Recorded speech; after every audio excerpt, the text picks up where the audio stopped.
Bienvenue sur Run Coding TV. Moi, c'est Julien, je suis développeur mobile depuis une dizaine d'années et maintenant, nous allons continuer l'apprentissage du langage Swift. Aujourd'hui, nous allons traiter des opérateurs arithmétiques. Les opérateurs arithmétiques, on en a 4 de base, comme vous avez dû les voir lors de votre scolarité. Donc on a le plus pour l'addition. Ensuite, on a le moins pour la soustraction. On a l'étoile pour la multiplication. Et on a la barre oblique pour la division. On en a un cinquième qui s'appelle le modulo, qui correspond au reste de la division euclidienne. Donc par exemple, ici, si on a, par exemple, on a 5 divisé par 2, la division entière, ça va nous donner 2. Et donc avec le modulo, on va pouvoir avoir le reste de la division euclidienne. Donc si on fait 5 modulo 2, ça va nous donner 1. Donc c'est très utile, par exemple, pour si on souhaite savoir si un nombre est pair ou impair. Par exemple, on fait 5 modulo 2, et donc comme il reste 1, le nombre est impair. Lors des précédentes vidéos, on a vu qu'on pouvait stocker une valeur dans une variable, mais donc on va aussi pouvoir stocker le résultat d'un calcul.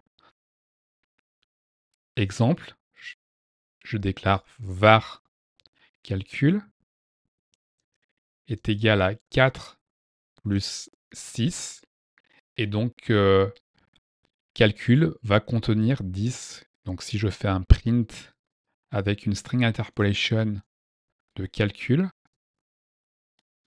et que je fais un petit exécuter, et donc on voit que c'est égal à 10. Aussi, on va pouvoir faire des additions avec nos variables. Par exemple, je vais déclarer une variable var nb1 est égal à 10, et je vais déclarer une deuxième variable var nb2 à 5. Et donc on va déclarer une variable somme qui va contenir le résultat de l'addition de nb1 et nb2.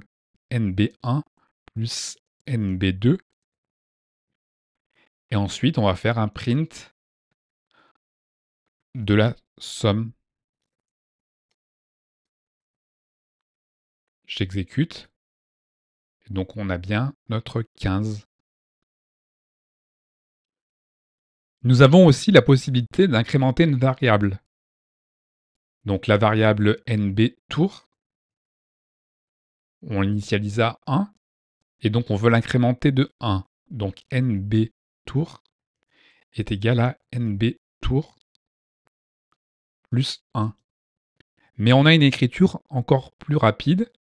Pour cela, on va écrire nbtour plus égal 1. Et maintenant, si je fais print de nbtour et que j'exécute, on a 3.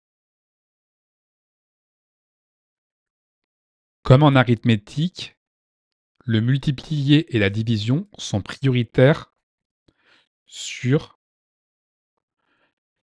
l'addition et la soustraction.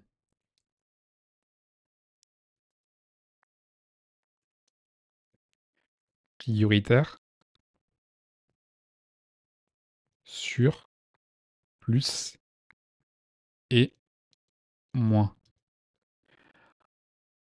Si on veut mettre des priorités, on va utiliser des parenthèses.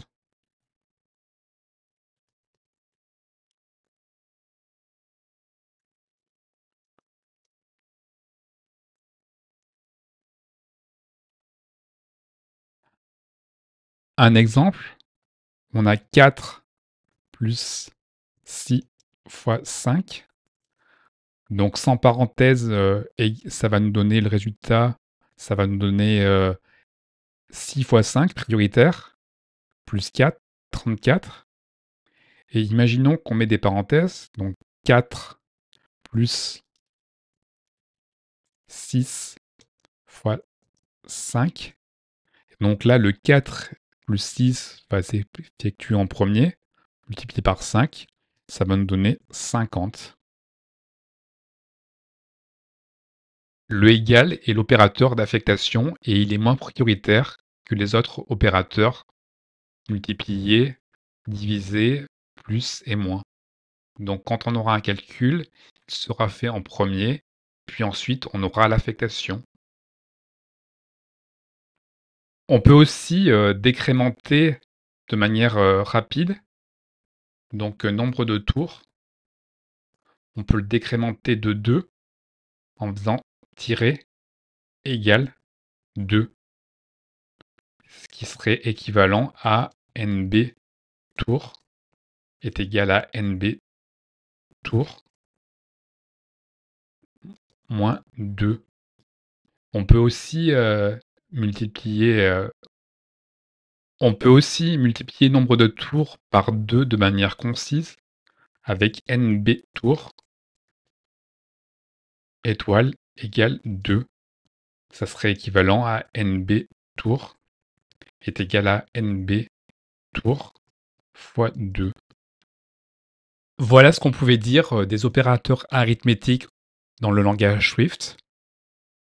Donc on a les mêmes règles qu'en arithmétique avec la priorité des opérateurs tels que multiplier et diviser sur l'addition et la soustraction. On peut aussi mettre des priorités avec les parenthèses et aussi on peut faire des raccourcis pour incrémenter ou décrémenter dans la notation. Donc merci pour avoir suivi cette vidéo. N'hésitez pas à mettre un petit pouce bleu si ça vous a plu et à vous abonner pour être au courant des nouvelles vidéos. Allez, je vous souhaite à bientôt et bon apprentissage.